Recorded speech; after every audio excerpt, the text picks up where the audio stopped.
Welcome back, everyone, to the deep dive. Hey there. So today we're zeroing in, really focusing on one core question that seems perfect for anyone planning ahead. We've got this.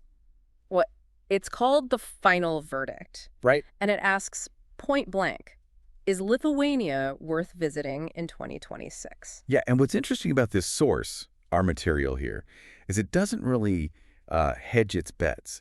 It gives the answer right up front. Which, A pretty emphatic absolutely, yes. okay, so our job today isn't really to argue with that yes. No, not at all. Right. It's more about unpacking why. Why the strong recommendation? What's the evidence behind it? Exactly. Understanding the reasoning and maybe figuring out who this destination is really for. Who's the ideal traveler for Lithuania looking Right. towards the middle of the decade? Precisely. Because this isn't just a generic travel guide, it feels more like a strategic look for someone who travels intentionally. Right. And the core reasons boiled down seem to be that classic mix. You've got the deep history, the culture, the nature. Yeah.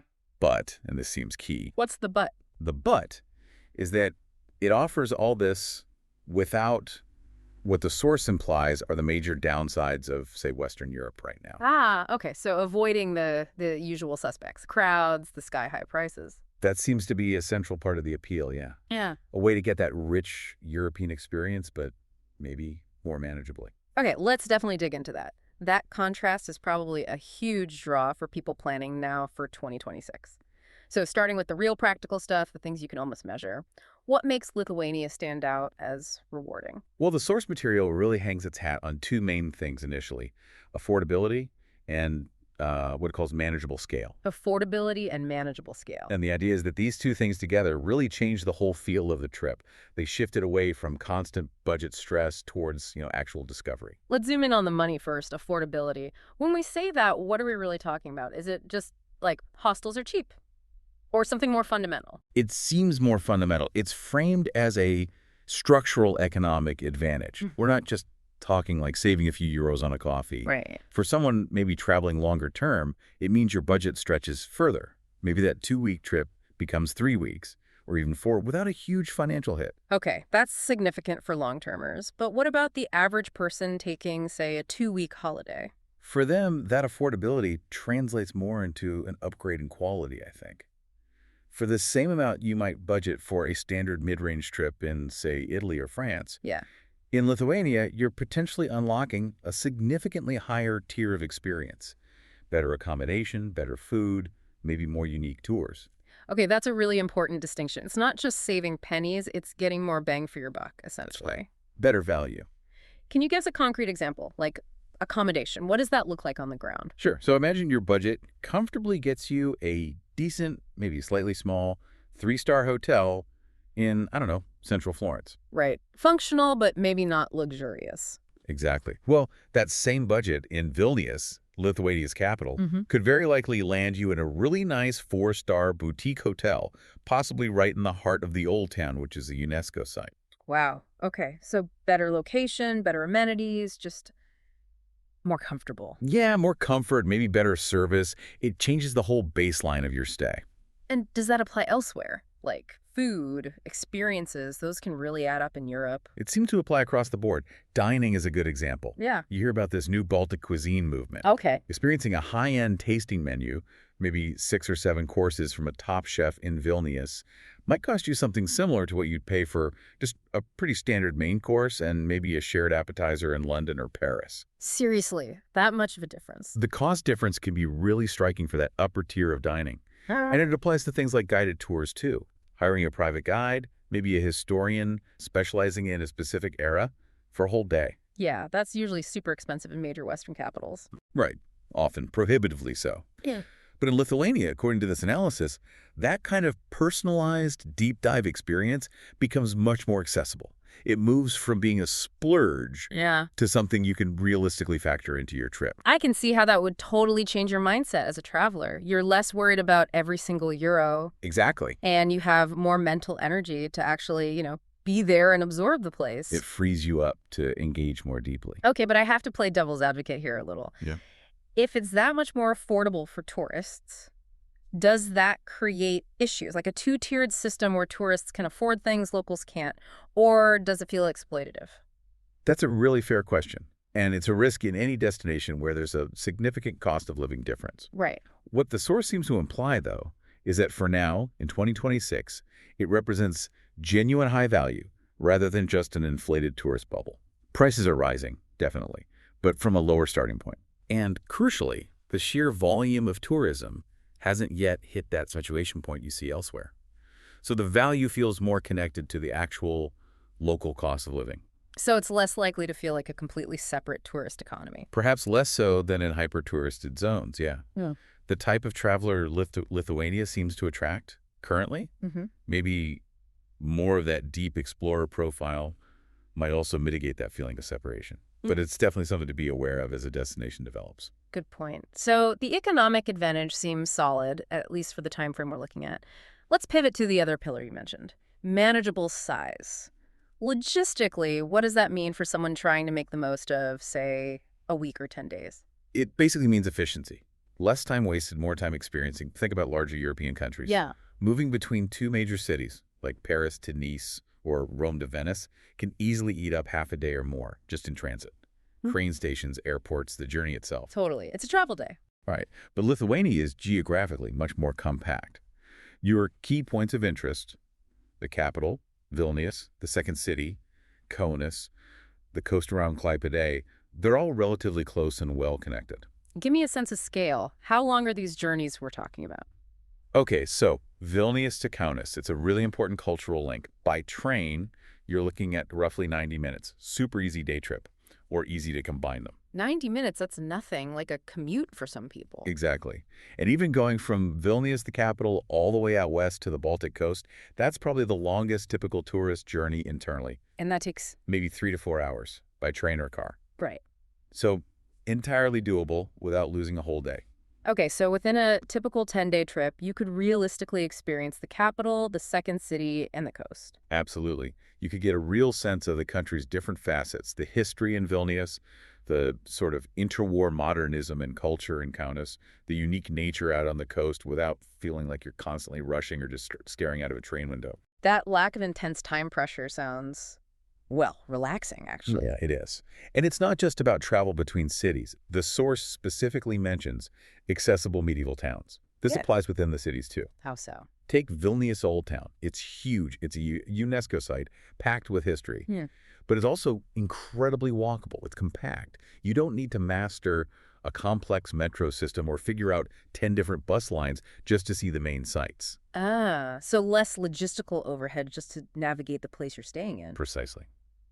That sort of background complexity of just being in a massive, sprawling city like London or Rome is significantly reduced. It lets you focus your energy on looking up at the architecture, ducking into courtyards, finding little cafes. Instead of figuring out which subway platform you need. Right, it lowers the friction of exploration. Okay, so bringing these two threads together, affordability and manageable scale, you start to see the core appeal really clearly. Yeah. It's that contrast the source highlights. You get the depth, the history, the culture you expect from Europe. But delivered in a way that's easier on the wallet and easier logistically. Without the crowds or high prices of Western Europe is the key phrase. It really positions Lithuania as a choice for someone making a deliberate decision to sidestep the usual madness. I think so. It caters to that growing segment of travelers who are maybe feeling a bit burnt out on feeling like just another number in a massive tourism machine. Yeah, the queuing, the selfie sticks everywhere. Right. Lithuania seems to offer the substance centuries of history, that beautiful Baroque architecture, unique traditions, but in a way that feels more human scale, more navigable. You feel like you can actually connect with the place. Less like you're being processed, more like you're exploring. That's a good way to put it, like a guest maybe, rather than just a consumer unit. Okay, that sets us up perfectly to talk about the more intangible stuff, the charm, the feeling of authenticity. Moving beyond the practicalities, what creates that feeling? What makes Lithuania feel genuinely off the beaten path? Well, that charm seems to come from a mix of things, rooted in its specific history and how people interact. It's not just one thing, it's layered. Let's start with the people. The source mentions welcoming people. How important is that? Does it really make a difference? I think it makes a huge difference to the feel of a trip. When a place isn't totally saturated with mass tourism, interactions with locals can feel less transactional. Less like they're just trying to sell you something? Perhaps. Or maybe just less indifferent. The source suggests a genuine warmth, maybe even curiosity towards visitors sometimes. When you're ordering a coffee or asking for directions or just sitting in a local bar, a baraz, they call it the interaction might feel a bit more personal, less scripted. So the barrier to feeling like you're actually engaging with the culture, not just observing it from behind glass, is lower. That seems to be the idea. You're perceived less as just a walking wallet, and maybe more as someone genuinely interested in their place. That's crucial for feeling like you've had an authentic experience, isn't it? Definitely. And that local atmosphere probably gets amplified during certain times. The source mentions lively festivals. Yeah, festivals are key windows into the living culture. They're not just for tourists, they're part of the national fabric. What kind of festivals are we talking about? Well, they can show that vibrant culture the source talks about, often in contrast to the sometimes quite solemn historical sites. Hmm. A classic example is Jonas and St. John's Day, or Midsummer. Ah, midsummer. Big deal in Northern Europe. Huge deal. And in Lithuania, it has really deep roots going back to pagan traditions. Think bonfires, people weaving flower crowns, singing, maybe jumping over fires. It's very atmospheric. So witnessing something like that, it connects you directly to something ancient, but still alive. Instantly. It shows you that tradition isn't just something displayed in a museum, it's being actively lived and celebrated. It's part of the contemporary pulse. Which leads right into that phrase the source uses, the blend of tradition and modernity. That sounds intriguing, but also a bit vague. How does that actually play out for a visitor? To really get it, you have to understand the sheer weight of history here. It's not just a few old churches. Okay, so let's pull on that history thread. What are the essential chapters someone needs to grasp? Well, the big one, the foundation, is the Grand Duchy of Lithuania. You have to wrap your head around the fact that centuries ago, Lithuania was massive, one of the largest countries in Europe. Really? Yeah. Larger than, say, France or England at the time? At its peak, yeah. It stretched from the Baltic Sea way down, almost touching the Black Sea. It was a major power, a complex, multi-ethnic, multi-religious state for a long time. Wow. Okay, I didn't realize the scale. And Vilnius, the capital, reflects that. Its old town, especially the incredible amount of Baroque architecture, speaks to that period of influence and connection with Central Europe, particularly Poland through the Polish-Lithuanian Commonwealth. It developed its own unique styles. So that explains the UNESCO status and the visual grandeur you see. Exactly, but that's only part of the story. That history is definitely not an unbroken line of glory. No, I imagine not. No. To understand modern Lithuania and that blend we're talking about, you absolutely have to grapple with the 20th century, specifically the 50 years of Soviet occupation after World War II. Right. That must have left a profound mark. Profound is an understatement. It shaped everything, the landscape, the economy, the psychology, the culture. So much of contemporary Lithuanian art, writing, even just conversation, subtly or overtly, deals with surviving that period and reclaiming independence. So when the source talks about a blend, it means you might be standing in this magnificent 17th century Baroque church. Yeah.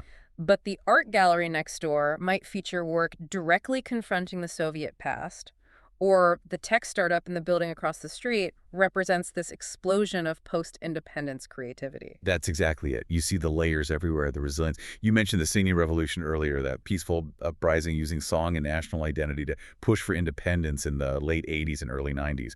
That spirit is still palpable. So the vibrant culture isn't just folk dancing in old buildings. It's this dynamic negotiation between a deep, often difficult history and a very forward-looking present. Precisely. Think about Ujupis, that district in Vilnius that declared itself an independent republic. Oh yeah, I've heard of that. Kind of quirky, artistic. Very much so. It has its own constitution, its own anthem. It's playful, but it's also a serious statement about creative freedom and self-determination in a city that was suppressed for decades. Seeing that kind of thing thrive right alongside the ancient castles and churches, that's the blend. It makes for a really rich, complex experience. You're constantly shifting focus between centuries. Okay, that makes sense. Now, we absolutely have to talk about nature. It often gets less attention than the cities, but the source highlights stunning landscapes and specifically names the Curonian Spit. Why is that one place so significant? Ah, the Spit. It's Lithuania's natural crown jewel, basically. Yeah. And it's genuinely unique, not just in the Baltics, but globally. What is it exactly? It's this incredibly long, thin peninsula made almost entirely of sand dunes.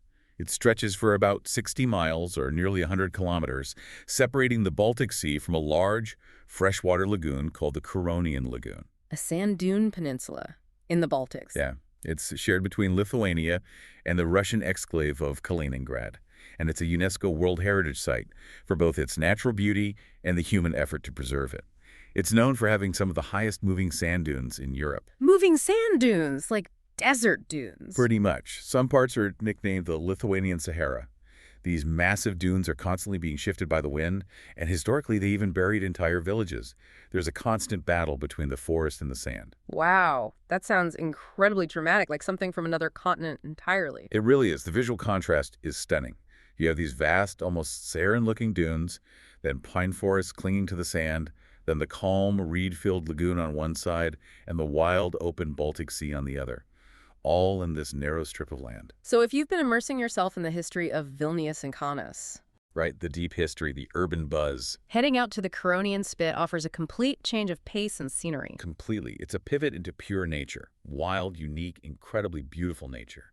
It balances the trip perfectly. And it's not just something to look at, presumably. You can explore it. Oh, absolutely. It's fantastic for outdoor activities. There are well-maintained cycling paths running much of its length, hiking trails through the forests and over the dunes. You can visit the charming little fishing villages like Nida, which have a very distinct architecture and history. So it's active exploration in a unique environment. Exactly. You can really engage with the ecosystem. Climb the Parnassus Dune for sunset over the lagoon, watch migratory birds, maybe even find some amber washed up on the Baltic beach. It adds a whole other dimension to the trip. Okay, I can see why that's highlighted. That combination, accessible cities packed with history, plus this unique, wild, coastal nature that really fulfills that promise of an authentic experience off the beaten path. It really does. It's a compelling mix. It makes a very strong case. But, we're aiming for a final verdict here, which means we need to be realistic. No place is perfect for everyone. Where might Lithuania not quite hit the mark? For which type of traveler might it be? Well, maybe not the best fit. Right. Managing expectations is crucial.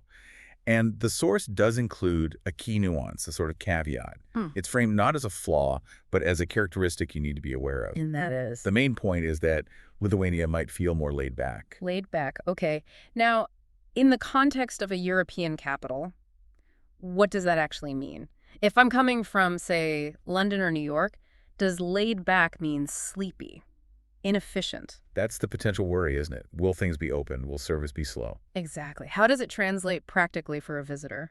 Well, laid back here probably means the general pace of life is just slower. Less frantic. It's not necessarily inefficient, but maybe more deliberate. Okay. Explain deliberate.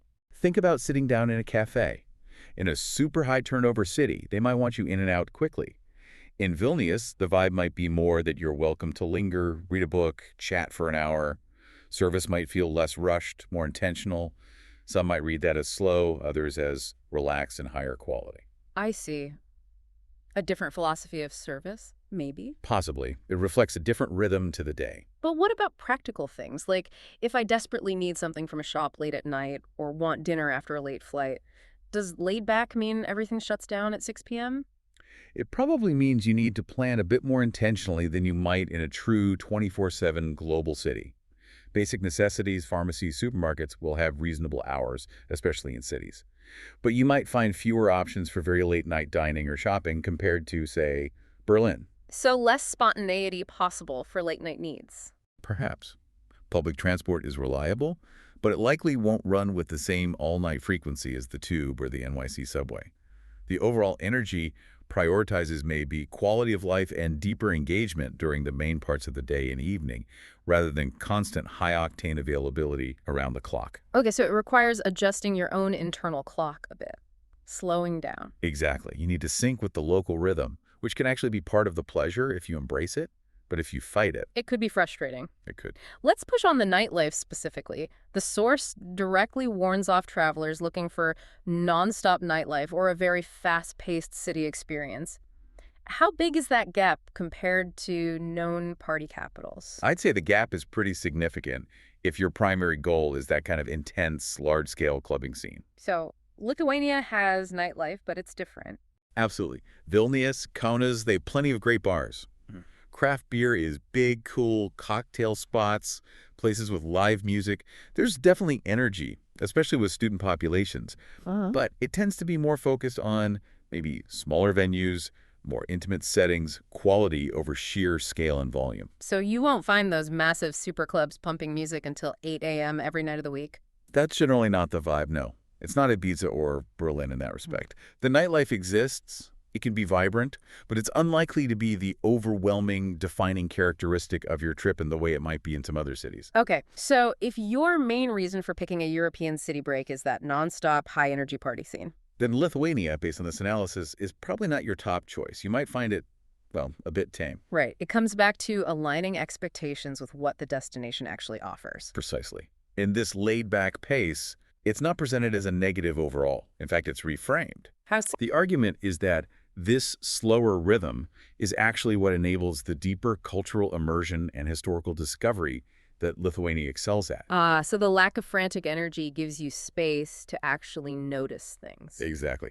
It allows you the mental bandwidth to really absorb the complexity, to stand in Cathedral Square in Vilnius and think about the layers of history, from pagan temples to Soviet parades to independence celebrations, to appreciate the details in the architecture, to linger over a conversation, to properly explore the Curonian Spit without feeling rushed. So the weakness for one type of traveler is actually a core strength for another. That's the synthesis, yes. If you arrive expecting the constant stimulation of a megacity, you might find Vilnius or Kaunas too quiet. But if your goal is deliberate exploration, cultural depth, connecting with history and nature, then that gentler pace becomes a huge asset. It allows for reflection. Okay, that makes perfect sense. It's about knowing what you want from your trip. It really is. So the final verdict, while a strong yes, is definitely conditional. It's a yes for the traveler who values depth, authenticity, and discovery, delivered at a human pace and scale. Right. It rewards intentionality. Beautifully put. It rewards the traveler looking for quality and complexity, maybe over sheer quantity or speed. Okay, so let's try and sum this up then. This deep dive really confirms that initial final verdict from our source material. For 2026, Lithuania looks like a strong contender. A resounding yes, but specifically targeted. It's a yes for the learner, the explorer, the traveler who wants to go a bit deeper than the surface. And the core reasons boil down to this really unique combination. Exactly. On one hand, you have the practical advantages. Real affordability translating into better value, and a manageable size making exploration efficient and less stressful. And on the other hand, You have the incredible depth, the sheer scale of its history, from Grand Duchy to modern resilience, the vibrant contemporary culture that blends tradition and forward thinking, and these truly stunning, unique natural landscapes like the Curonian Spit. So the takeaway for you, the listener planning for 2026. If you're looking for that rich European experience, the history, the architecture, the culture, but you actively want to avoid the downsides of the major Western hubs, The overwhelming crowds, the crippling prices. then Lithuania should absolutely be high on your list. It offers that blend of Baroque beauty and modern energy. But, and it's an important but, go with the right mindset. If you need that constant buzz, that 24/7 action, the massive party scene. You need to be prepared for Lithuania's rhythm. Yeah. It's different, it's slower, maybe more thoughtful, more contemplative. Embrace that pace, and the rewards in terms of depth and authenticity seem immense. Fight it, and you might miss the point. Excellent summary. Now, before we wrap up, that final provocative thought for our listeners to mull over. Well, thinking about this whole discussion, the affordability, the charm, the off-the-beaten-path feeling, Right. it makes you consider the life cycle of a destination, doesn't it? So, Lithuania's current appeal, especially for 2026, is so tightly linked to it not being overrun yet. It still feels relatively undiscovered on the grand scale of European tourism. right, it hasn't hit that tipping point. Exactly. So the question becomes, how long does that last? This compelling mix of value, authenticity, and accessibility is powerful. As more people discover it, how will that change the very character we've been discussing? So the thought is, seize the moment. Perhaps. Yeah, Or at least right. travel with awareness. If Yeah. you go to Lithuania now or in the next couple of years, recognize that you're likely experiencing it during a particularly special window. How can you as a traveler best engage with its unique current character, appreciate that specific blend we've talked about, before the inevitable evolution that comes with wider popularity potentially shifts its rhythm for good? Something to think about as you plan.